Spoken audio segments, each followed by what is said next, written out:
Thobal District ki Wangkem Kendra gi manung chanba Charangpat fauduna chatliba Inter-Village Road asi matam kuina semjan bidre. School chatpa angang singamadi ana ayekna chingba achat awong kayada. Chawna khudong chadaba mayoknare haina Charangpat apunba Mairapai gi imaibel singna Lambi Tangkhai Thingduna Khongjang Changsinkhre.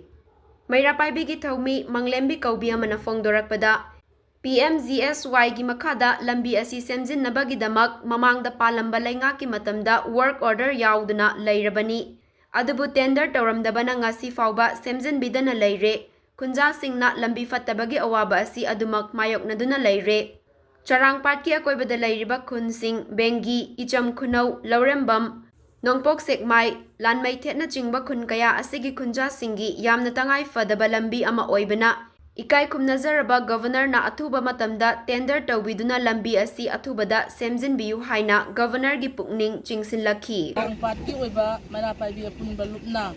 Charangpat tu Thobal haiba taba lambi asigi matangda ekoi lambi Tangkhai Thingduna Governor gi mafamda ekoina pauje kari wafam asi thamningi maramdi mamangda palamba leingaki matamda isi order wa order yauduna leirabani adu ngasi fawba tender tawbidana leiba maramna lambi asi prajada suki matik awaba mayoknare school chatpa angangsing amasung ana ayek puthok pusin tawriba mayam asida chawna khudong chadaba mayokna halle lambi asida Imphal yobu phawgi lambi oiriba lambi asi khungang Charangpat Bengi Thausom Isam Khunau Langmai Thet Laurembam hariba Nongpok Sengmai gi Imphal yobu lambi yamna maruoiba lambi ama khangni maram asina aikoina honorable governor gi mafamda haijari lambi asi athu matamda tender tawbiduna praja miyamda afaba lambi ama athu matamda sembiyu haiduna Charangpat mama akhoi gi Charangpat khungangi apunbagi oina leijari ba Mairapai bi maibel singi maikaidagi wafam asi thamjari governor gi mafamda